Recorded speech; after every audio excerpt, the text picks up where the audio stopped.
Bem-vindos, senhores telespectadores, a mais um Duelo de Ideias.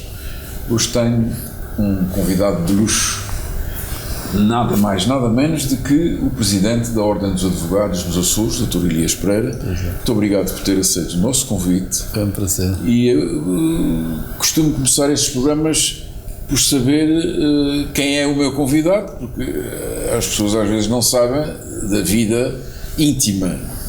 É aquilo que se pode saber da vida das pessoas. Do que é revelada. Sei que o Sr. é um homem que nasceu na Ilha das Flores, penso eu. Muito bem. Não, rigorosamente eu nasci no Faial, mas fui muito pequeno para as Flores, fui com um ano. O meu pai foi transferido. A sua família é das Flores ou é de Faial? O meu pai é do Faial e a minha mãe é das Flores. E então com um ano fui para as Flores. O meu coração é florentino, mas nasci no Faial. Mas o que é que nasce no Faial? Nasci no Faial porque o meu pai ainda trabalhava no Faial na altura. Poderia ter existido também por consequência de muitas senhoras que iam ao Faial para os filhos nascerem no Faial, porque na altura não havia parteiras nas Flores. Também havia menos risco. Então, como tu que era a vida nas Flores nessa altura? Devia ser uma vida... Era uma vida evoluída, era uma cidade, em termos de poetas, de cultura. Isso. Tinha uma dinâmica de cultura. Estamos a falar das Flores ou de Faial? Estamos a falar das Flores. Não, mas repare, mas uma ilha que se autossustentava porque ficava isolada há muito tempo, sim. Mas sobreviviam. Sim, vivia basicamente da agricultura de subsistência, como em todos nós, em todas as ilhas, basicamente as ilhas pequenas, e das pescas, e portanto, e do leite, laticínio, mas na economia de subsistência sempre, basicamente, de uma economia solidária que trocava batatas por carne, na economia, na economia direta, exatamente. As pessoas sobreviviam com base. Já havia aeroporto quando o doutor nasceu? Já existia aeroporto, já os franceses, era a base dos franceses foi. Ainda apanhou a base francesa? Ainda apanhei, ainda me lembro do encerramento e de uns anos antes do encerramento da base francesa. Aquilo fez alguma diferença na ilha? Sim, fez sobretudo para melhor ou para pior? Para pior, creio eu, porque quer se queira, quer não, o caso da base americana também entendo que nós, como somos pequenos e fechados, sabendo que existem outros países com outras coisas, com outras culturas, mas que não seja essa abertura e essa coexistência com outros países, para nós já é bom. E acho que essa realidade dos franceses nas Flores veio abrir um bocadinho, sobretudo nas mentes mais fechadas. Falar francês há uma outra língua que não só o florentino arrastado, há uma outra forma de falar, uma outra forma de pensar. E sobretudo em termos económicos, se me permite, sobretudo porque vivia muita gente, havia pessoas, eu tinha familiares que trabalhavam na base dos franceses, ou como mecânicos, ou como no hotel, servindo às mesas, quer dizer, era uma alternativa económica porque tinha bons vencimentos e trabalhava muita gente lá. Os franceses tinham um bom relacionamento com os florentinos? Um francês nunca tem um bom relacionamento com um outro qualquer, Sim, claro. Mas na medida que... France quand même, não é? Isso, é sabe, mas claro que sim, eu acho que tinham Havia ali... muitos conflitos com a população? Não, a nossa forma de estar, não só nas Flores, mas nas outras ilhas, é uma forma pacata e às vezes até excessivamente submissa, e o que se via muitas vezes era um ar de submissão aos franceses, porque eles ofereciam fruta, porque tinham fruta que vinha no avião transal de todos os meses, ou ofereciam chocolates para os filhos dos trabalhadores. Havia uma submissão com um agradecimento, talvez fosse a emoção ao charme, talvez ao charme francês. Mas então o tudo nasce no Faial, mas muito pequenino vai para as Flores. Daí que o meu coração seja florentino. E portanto, e a família da sua mãe é toda das Flores? Toda das Flores, exatamente. A do seu pai é que é de Faial? Toda do Faial. Bom, e o seu pai adaptou-se bem a viver nas Sim, Flores? O meu pai era um bom homem, creio eu. Eu ainda o conheci, tive esse prazer. E adaptava-se bem, um homem simples, mas um homem bom, e adaptou-se bem. É muito fácil adaptar às Flores, porque é tudo boa gente. Os meios pequenos, nossas ilhas têm essa virtude, Graciosa, São Jorge, Santa Maria, essa dinâmica, então, temos boa gente, somos boa gente para cá, tem a gente já vai lá estudar as exceções a isso. Ora bem, mas a visão global que eu tenho é essa. Mas vamos lá ver, depois o doutor cresce em Santa Cruz? Cresci em Santa Cruz até aos 14 anos, depois fui estudar para o Faial, para o 10º, 11º e 12º ano no Faial, estudei no Faial, fiz o liceu no Faial e depois fui para Lisboa. E memórias da sua escola nas Flores? Os professores eram bons professores, prepararam-me bem? Sim, excelentes, sim. Para o meio, eu creio que eram excelentes, porque não havia poucos licenciados na altura, mas sobretudo... Mas nas Flores é apenas a instrução primária, não? Nas Flores tínhamos a gestão primária e o liceu até o 9º ano de escolaridade, o antigo 5º ano. Então fez o 9º ano? Fiz até o 9º ano. Fiz e tive o privilégio de também beneficiar muito do contributo de um padre Vitorino, que me ensinou latim, embora não fosse obrigatório. Havia, para quem quisesse aprender e estudar e ser bom aluno, havia oportunidade. Havia oportunidade, desde que trabalhasse. É como tudo, sempre que há trabalho. E depois, quando se muda para o Faial, sentiu alguma diferença nas exigências do ensino? Na altura, sinceramente, o que eu senti mais foi a falta da família, porque eu tinha 14 anos. Era isso que eu ia perguntar. Sentiu-se... Sim, sentimos um bocadinho sós. Eu e todos os colegas que sentimos. Nós vivíamos numa residência com 9. Mas não é filho único. Não, tenho um irmão, mas mais velho, mas quando nós saímos para o Faial fomos sozinhos, quer dizer, o meu irmão já tinha estudado, já tinha saído do Faial, e portanto, tanto que nós vivíamos numa residência de 9 e 3 voltaram para as Flores, não aguentaram a ausência da família, portanto é uma idade muito frágil para seguir, e ou se tem azar ou se tem sorte, encontrar os colegas certos, os professores certos, as circunstâncias certas, e eu acho que tive sorte, porque encontrei professores interessantes e gente boa.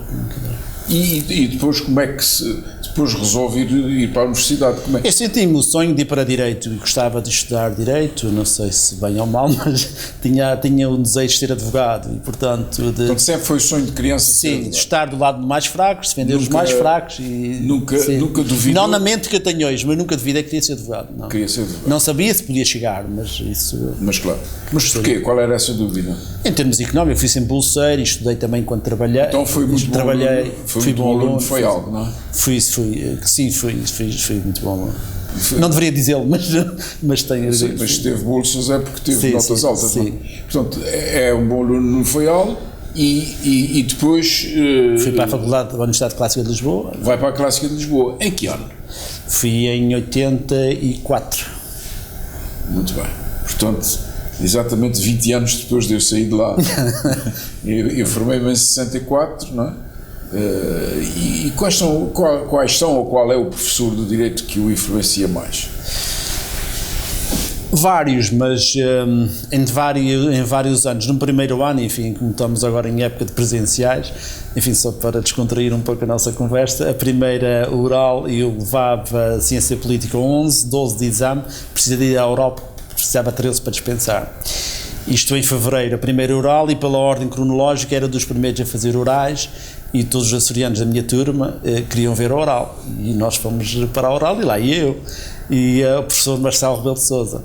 A janela, fevereiro, frio, a janela aberta, ele entra para a sala dentro e diz: está um complô armado contra nós. E eu, bom, estou chumbado. Ele vai à janela, fecha a janela e diz: complô desfeito. Comecemos o exame. Veja. Portanto, é um homem com sentido de humor. Para ver, exatamente. Para ver. Já agora estamos em vésperas das presidenciais. Fale-nos nele como professor. É basicamente o que é como homem. É um homem criativo, um homem inteligente, um homem de raciocínio rápido, trato fácil, um homem simples no trato. Não é aquele professor catedrático rígido que nós tínhamos lá alguns ainda, que entravam na faculdade e os contínuos levantavam-se. Não é nada disso. É um homem verdadeiramente democrata e humanista. É a evolução que eu tenho. E como jurista de Direito Constitucional, acha que ele foi um bom professor de Direito Constitucional? Sim, para mim foi dos melhores professores que tivemos na faculdade. Mas porquê? Quer na parte teórica, quer na parte da comunicação. Um professor tem duas vertentes, tem uma vertente de conhecimento técnico e a vertente pedagógica. Ele tem uma comunicação excelente. E enfim, para que um homem da comunicação só, como sou todo, estamos aqui nessa perspectiva. Saber comunicar é meio caminho andado para o conhecimento, não é? E portanto ele é um bom comunicador. Acha que Marcelo Rebelo de Sousa vai dar um bom presidente se for eleito? Eu não sei se ele será eleito, mas se ele for eleito, eu creio que ele pelo menos tem a obrigação e o ónus de defender a Constituição como muito poucos, porque ele conhece, ele está preparado para perceber o fenómeno das competências do Presidente da República, seja na fiscalização preventiva ou sucessiva da Constituição, seja no direito de veto, portanto todas as matérias da Constituição, ele tem a obrigação... Tem a obrigação de saber. Tem a obrigação de saber, porque ensinou e tem a obrigação de saber. Portanto, nesse aspecto está bem apetechado. Da Constituinte. Exatamente. Portanto, ele tem uma experiência nesse campo que poucos terão. Agora, se terá habilidade, ou excesso de habilidade, ou falta de habilidade política para gerir a situação... Os adversários deles acusam-no muito de variar de posição subtilmente. Ele, como professor, era assim? Achou nele alguma diversidade de critérios relativamente a julgamentos de alunos ou a disciplina? Não, doutor, eu não tenho essa ideia dele. Agora, também são campos diferentes. Uma coisa é a política, é uma campanha eleitoral. É difícil comparar situações que são um bocadinho incomparáveis. Nos livros dele, a doutrina dele, as teses dele são consistentes, consolidadas, refletidas, ponderadas, escritas, e portanto ele não pode mudar essas teses. Aí não vejo qualquer, mesmo na doutrina dele, não há grandes variações nas questões de fundo. Nas questões pedagógicas e de análise com os alunos, nunca vi grandes critérios. Aliás, a impressão que eu tenho dos colegas todos é que ele era um homem justo e ponderado na atribuição das notas. Ele aceitava que não adotassem as teses dele e que criticassem as teses dele? Sim, abertamente. Sim, abertamente. Não ficava zangado com... Não, a minha primeira essa oral que eu tive com ele, só fiz uma, mas constitucional dispensei, mas a ciência política demorou 7 minutos e 14. E eu discordei dele, eu percebi, falando rápido e conversando, e foi 7 minutos e deu-me 14. E portanto, foi dentro do espírito da faculdade. Exatamente. Portanto, tu formas em 89.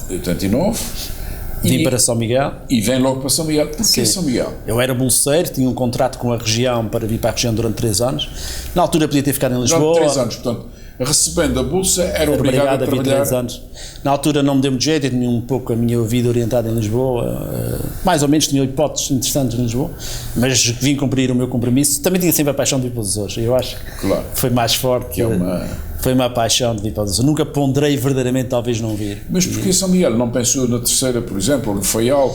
Foi onde me colocaram a secretaria vaga na altura, segundo o trabalho. Não dependeu de si? Não, foi aleatório. É colocado em São Miguel na qualidade de quê? De inspeção no trabalho, tive na Inspeção Regional do Trabalho com colegas nossos, como o Dr. Carlos Câmara, o Dr. Adelino Couto, o Dr. João Melo, o Dr. Osvaldo, o Dr. Alva Ribeiro. Enfim, fazíamos parte dessa. Tive algum tempo na secretaria Quem era o secretário na altura? O Dr. Manuel da Ruda, parece. Que depois foi presidente da Câmara de Ponta Delgada. Exatamente. Portanto, havia alguma interferência da política no seu trabalho? Não, absolutamente. Faziam um trabalho técnico de direito? Éramos meros técnicos, eu fui sempre um técnico. Na altura até me sondaram para cargo de chefia, divisão mais tarde, mas eu não aceitei porque era incompatível na minha consciência com a advocacia e tentei sempre ser livre e existir sempre para a advocacia. Com o sonho da advocacia sempre na meta. Aliás, sempre fiz o estágio.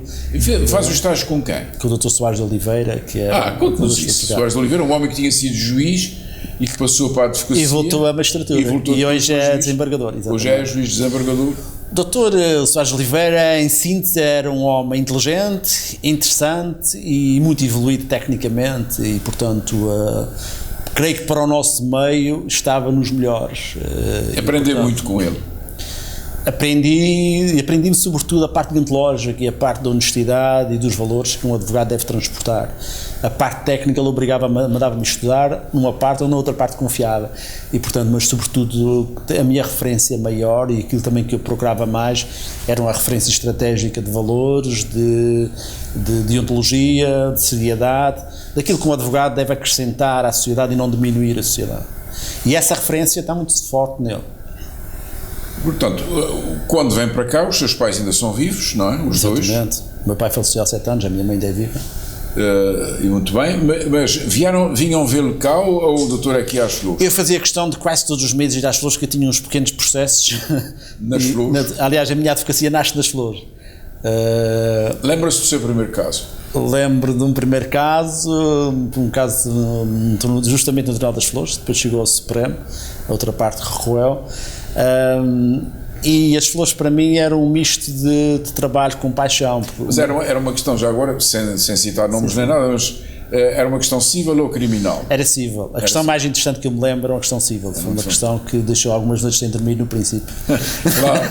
mas foi. Era muito jovem, tinha 25 anos, provavelmente, e era de um amigo meu, um processo de um amigo meu, que teve a ousadia de confiar em mim, sem ter razões. Mas, nessa altura ainda sem ter razões. Ainda sem ter razões. Mas, portanto, advoga nas Flores, advoga em São Miguel e advoga noutras ilhas? Não, altura? Muito raramente. Lembro que depois um colega nosso ter-me pedido para fazer alguns julgamentos de acidentes de viação noutras ilhas e por amizade e por também fazer parte do escritório onde eu estava a fazer estágio, fiz alguns julgamentos, mas muito práticos. A minha base era de facto nas flores, e eu aliava a visita às flores, para a pesca, para o mergulho. Eu sou um homem do mar e tinha 2 tios pescadores, e portanto as flores Conte para lá mim... isso, com quem é que aprendeu a mergulhar? Isso é uma faceta que a gente ignora, sim, não é? basicamente. Os seus colegas ignoram essa faceta, não é? Sim, mas eu... Mas gosta de mergulhar, e outros, já lá vamos, mas portanto gosta de mergulhar, sim. E o Mar das Flores é bom para mergulho? É excelente, é o melhor peixe, o melhor mar, aquilo é... A Costa das Flores é uma costa fantástica, toda a costa norte, que até o Corvo, não sei se o doutor já visitou, já fez a viagem, que há grutas desde Santa Cruz. Nunca fiz por mar, não é? Mas convido-o a fazer, vai adorar. Das Flores de Santa Cruz até à costa norte, que depois são mais 5 milhas até ao Corvo, 5, 7 milhas, toda a costa é fantástica. Tem grutas E como é que faz isso? Vão de barco a motor? Barco a motor. Normalmente eles agora fazem semi-rígidos, há uns semi-rígidos que fazem as viagens das flores para o Corvo. Mas quando vai para a pesca? Quando eu tinha um barquinho mesmo, e o meu tio também tinha, as minhas férias de verão eram passadas praticamente no mar. Então a pesca estamos a falar só no verão, não é de inverno? Pesca no verão. Nas férias escolares. Sim. Portanto, eu adorava que o meu tio acordasse às 5 da manhã para ir para a pesca. Já agora, e sem mentir, qual foi o maior peixe que caçou? Não foi um tamboril do tamanho do enorme. Não foi. Não me recordo. Enfim, nunca foi. Exatamente, nunca foi grande que me registasse. Portanto, fazia... A maior parte era atum, pescávamos atum, garopas, enfim. A pesca tradicional que o pescador açoriano faz.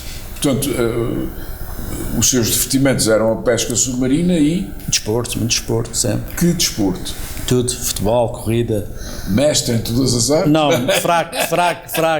fraco, desportista, mas... Pronto, mas então, depois, faço uma pergunta quase sacramental. Nunca sentiu a tentação da política?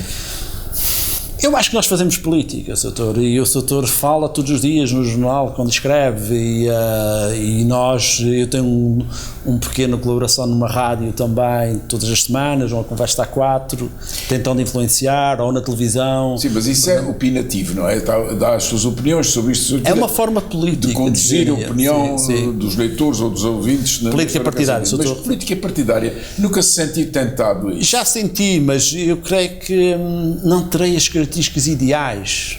Porquê? Porque tal como o Doutor, um advogado é um homem livre.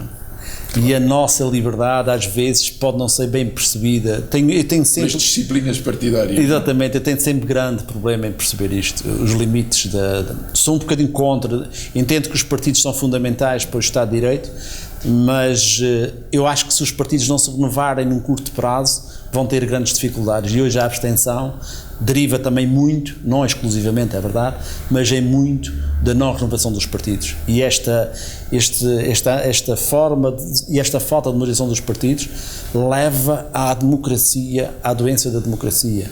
E depois traz outras patologias associadas, como a corrupção, o clientelismo, o tráfico de influências. E isso eu acho que é importante que os partidos, ainda há tempo, se transformem.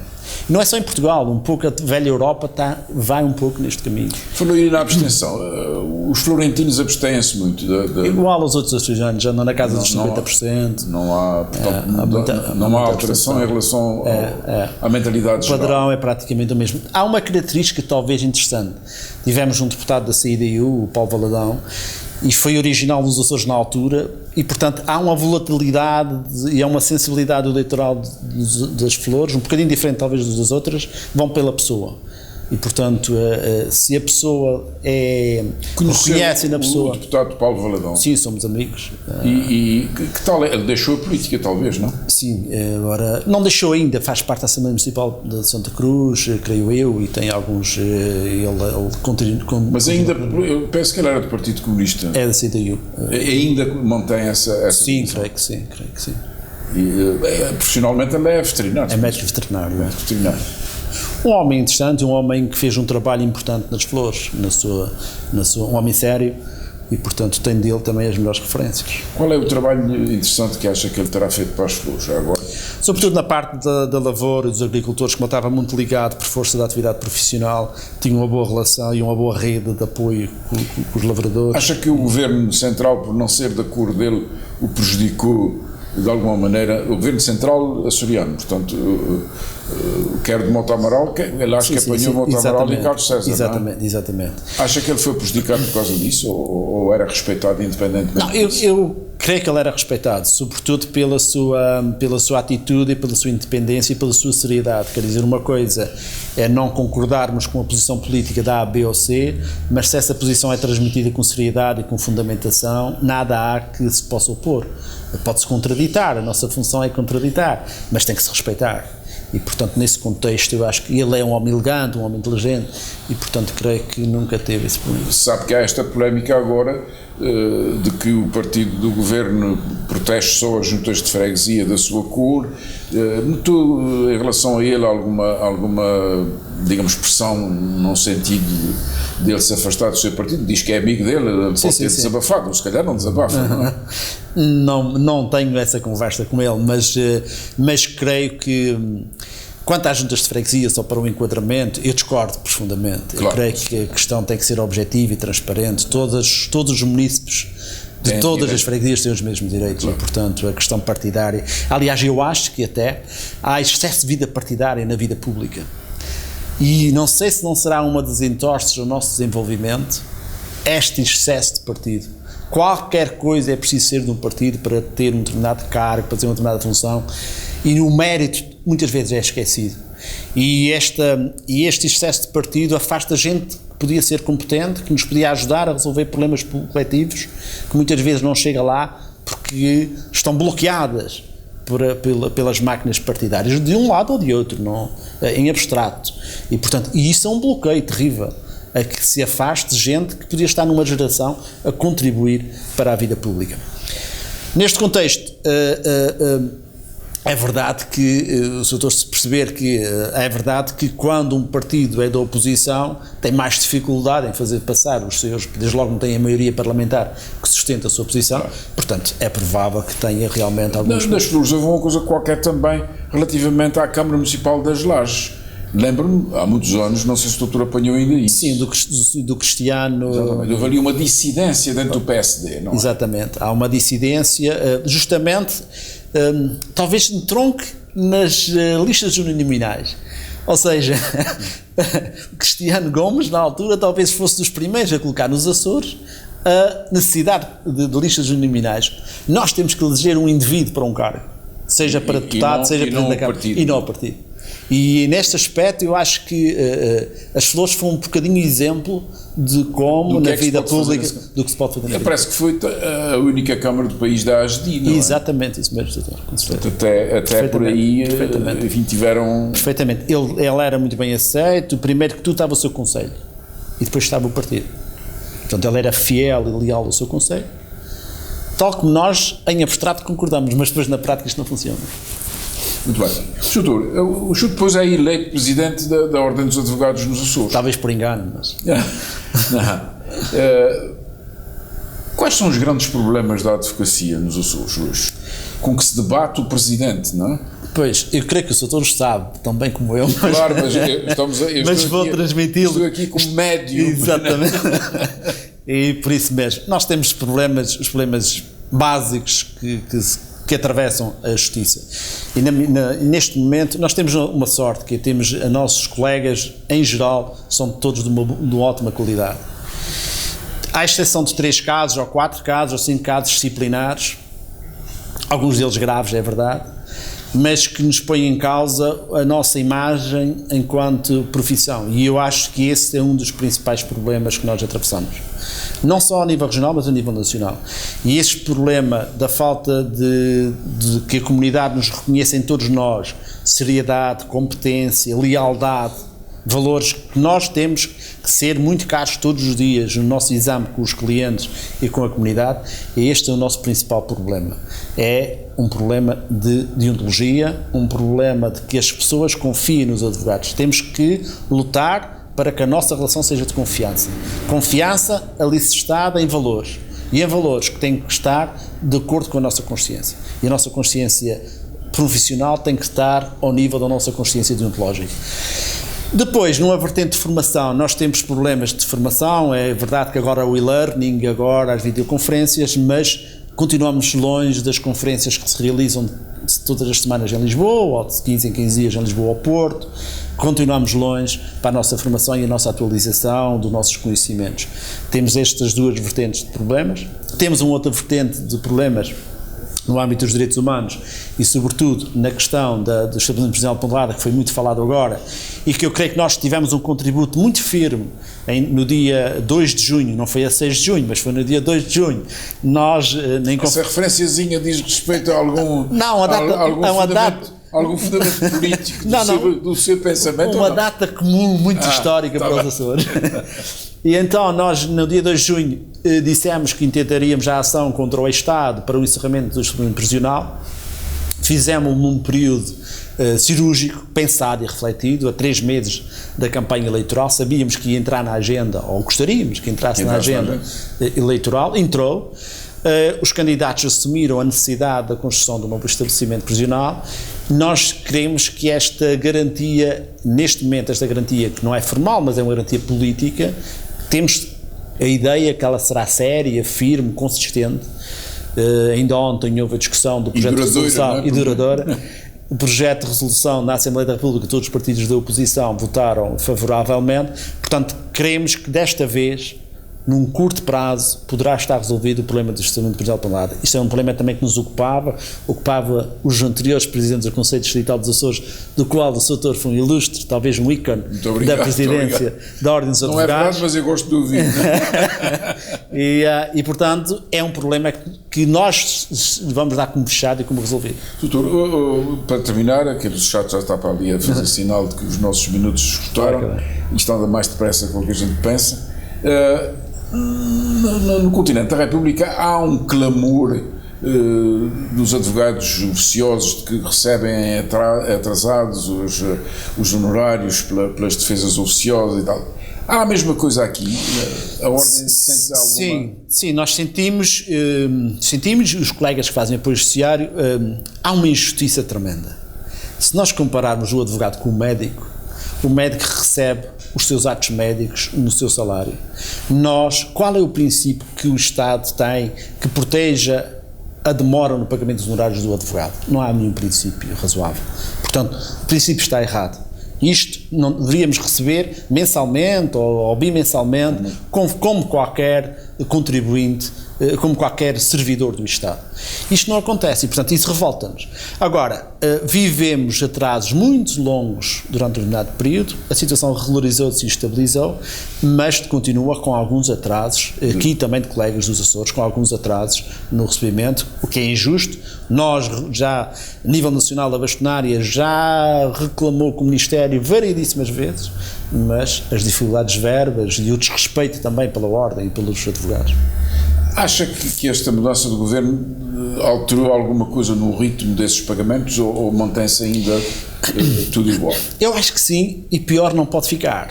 Isto é, a ministra, que é advogada, a ministra cessante, que era advogada,